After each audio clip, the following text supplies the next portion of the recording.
Assalamualaikum warahmatullahi wabarakatuh. Perkenalkan, nama saya Murtado, jurusan Ilmu Administrasi Negara, Universitas Negeri Padang.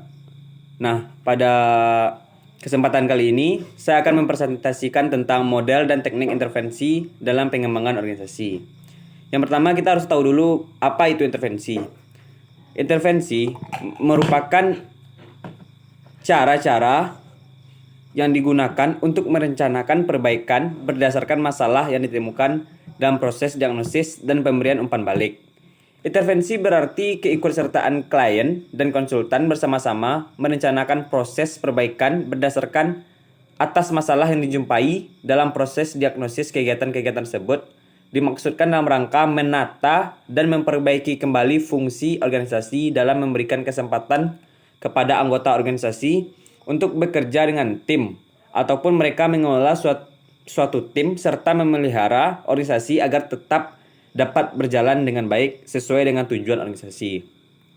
Nah, intervensi dalam pengembangan organisasi sendiri berarti serangkaian kegiatan struktural yang di dalamnya terdapat unit-unit organisasi terpilih, kelompok, atau sasaran individu melakukan tugas yang secara langsung atau tidak langsung.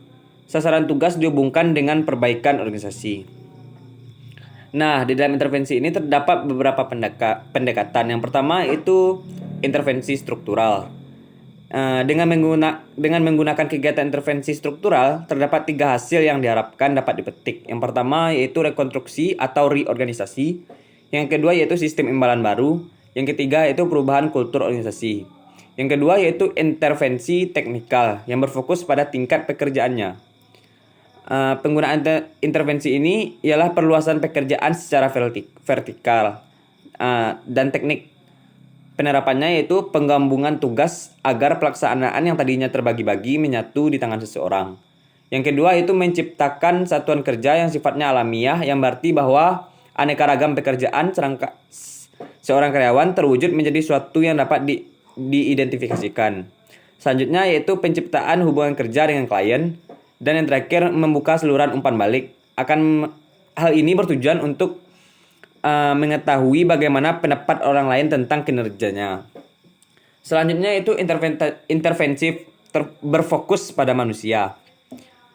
Pendekatan pengembangan organisasi menekankan 5 bentuk spesifik intervensi yang berfokus pada manusia, yaitu yang pertama itu pelatihan kepekaan, umpan balik melalui survei, konsultan proses, pembinaan tim, serta pembinaan kerja sama antar kelompok. Nah, selanjutnya yaitu teknik intervensi dalam pengembangan organisasi. Dalam program pengembangan organisasi, setiap anggota organisasi mengembangkan masalah dan solusi sendiri.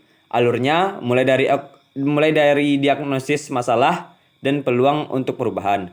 Kemudian pengaturan tujuan, program, kemudian bergerak ke pemutusan strategi perubahan, dan akhirnya memilih teknik intervensi tertentu. Nah, salah satu contoh model dari intervensi ini ialah model mental, yang artinya suatu prinsip yang mendasar dari organisasi pembelajar, karena dengannya organisasi dan individu yang ada di dalamnya diperkenalkan untuk berpikir dan merefleksikan struktur dan arahan perintah dalam organisasi dan juga dari dunia luar selain organisasinya. Nah, baiklah. Hanya itu yang dapat saya sampaikan. Saya akhiri, wabillahi taufik hidayah. Wassalamualaikum warahmatullahi wabarakatuh.